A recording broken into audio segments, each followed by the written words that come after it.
ગાંધીનગર લાવવામાં આવે છે ગોંડલના પૂર્વ ધારાસભ્ય અને વર્તમાન ધારાસભ્યના પુત્ર ગણેશ જાડેજાને અને તેમના નાર્કો ટેસ્ટની શરૂઆત થાય છે, કેમ કે મામલો છે રાજકુમાર જાટના અપમૃત્યુનો અને આ મામલે સુરેન્દ્રનગરના એસપીએ શું કહ્યું છે તે મામલે વાત કરવી છે।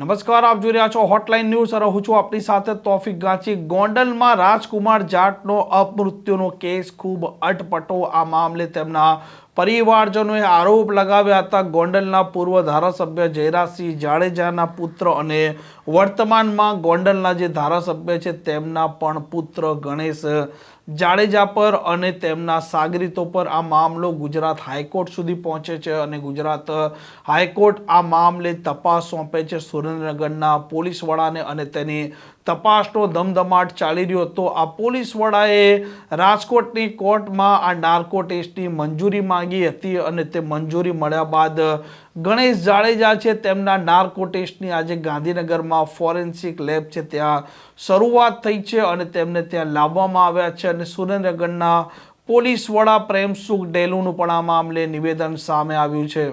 આજે જે ગણેશ ગોંડલ છે આનો નાર્કોનો ટેસ્ટ હતો અને નાર્કોનો જે ટેસ્ટ છે આની આખી પ્રક્રિયા 8 તારીખથી 13 તારીખ સુધીનો જે ટાઈમ હતો અમે આખી જે પ્રોસિજર છે આખી પ્રોસિજર કમ્પ્લીટ થઈને અને આજે આનો નાર્કો ટેસ્ટ થઈ ગયો છે। હવે 1-2 દિવસમાં આની આખી જે રિપોર્ટ તૈયાર થઈ જશે અને આ રિપોર્ટ જે તૈયાર થશે આ માનનીય હાઈકોર્ટ જે ગુજરાત હાઈકોર્ટ છે આના અંદર મૂકવામાં આવશે। પ્રશ્નાવલી તૈયાર થઈ હતી, કેટલા પ્રશ્નોની યાદી તૈયાર થઈ હતી? આ એક એફએસએલ જે ઓફિસર હોય છે આના પોતાના રીતે બધા જે કેસ છે આની સ્ટડી કરીને અને આને આધારિત એ લોકો પસંદ તૈયાર કરતા હોય છે અને અમે જે આઈઓ અને જે પોલીસ ઓફિસર હોય છે આ સમયે અમે કોઈ પણ પાસે નથી રહેતા અને આનો એક આખો જે એક પ્રોટોકોલ હોય છે અને આ પ્રોટોકોલને તહેત એ લોકો બધા કરતા હોય છે અને પ્રોટોકોલ આધારિત કરીને અને એ લોકો અમને પછી આનો જે કન્ક્લુઝન છે એ આપવાના હોય છે અને આ કન્ક્લુઝન આધારિત અમે લોકો હાઈકોર્ટમાં રિપોર્ટ કરીશું। આના સિવાય બીજા કોઈના અત્યારે અમે આની જે અમને રિપોર્ટ મળશે આ રિપોર્ટ આધારિત હું આગળની જે વસ્તુ છે એ જોઈશ। જે નાર્કોની છે એમાં એવું હાઈકોર્ટનું પણ એવું વર્ડિક્ટ હતું કે તપાસની અધિકારી કે પોલીસ અધિકારી જ્યાં નાર્કો થતો હોય ત્યાં ન રહી શકે કે આવી ના શકે।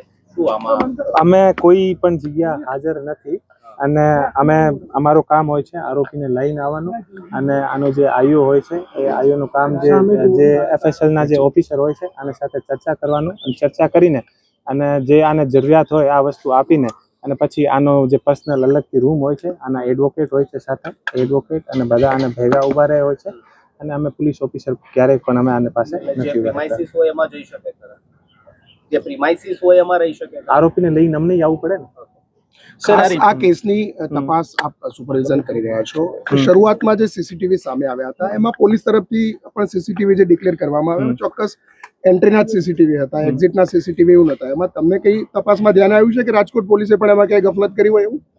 એ જે તમામ જે આખો કેસ છે અમે અત્યારે હું આપને સામે કશું ના કહી શકું। હાઈકોર્ટમાં આની બધી વસ્તુ જે છે અમે રજૂ કરીશું। સર, આ રિપોર્ટ ક્યારે આવશે અને ક્યારે કોર્ટમાં રજૂ થશે? 15 તારીખના હાઈકોર્ટમાં। મહત્વના કયા પુરાવા છે કે જે તપાસ આપશે એને ત્યારથી કલેક્ટ કરાય? એ બધી વસ્તુ હાઈકોર્ટમાં મૂકવામાં આવશે તમામ। વિડીયોગ્રાફી પણ હાઈકોર્ટમાં સબમિટ થશે જે આ વિડીયો? હા, તમામ વસ્તુ જે હાઈકોર્ટ માંગશે તમામ વસ્તુ હાઈકોર્ટમાં। જે અમુક વિડીયોગ્રાફી મિસિંગ છે એના ઘરના સીસીટીવી છે, ઘરમાં જતા આવતા સીસીટીવી છે, તો એ સીસીટીવી આપણે કલેક્ટ કર્યા છે કોર્ટ પર રજૂ કરીશું? બધા કોર્ટમાં છે। આમ ગણેશ જાડેજાનો આજે ગાંધીનગરની ફોરેન્સિક લેબમાં નાર્કો ટેસ્ટની શરૂઆત થઈ છે। પોલીસ વડા પણ ત્યાં હાજર છે ને જ્યારે નાર્કો ટેસ્ટનો રિપોર્ટ આવશે ત્યાર પછી જ રાજકુમાર જાટનો અપમૃત્યુનો કેસમાં જે પ્રકારનું રહસ્ય ઘૂંટાઈ રહ્યું છે તેના પરથી ક્યાંક ને ક્યાંક પડદો ઉચકાશે અને આ પોલીસ વડા ગુજરાત હાઈકોર્ટમાં જ્યારે પ્રોગ્રેસ રિપોર્ટ રજૂ કરે છે ત્યાર પછી પ્રોગ્રેસ રિપોર્ટમાં પણ તેમણે શું તથ્યો રજૂ કર્યા છે તે આવનારા દિવસોમાં ખબર પડશે।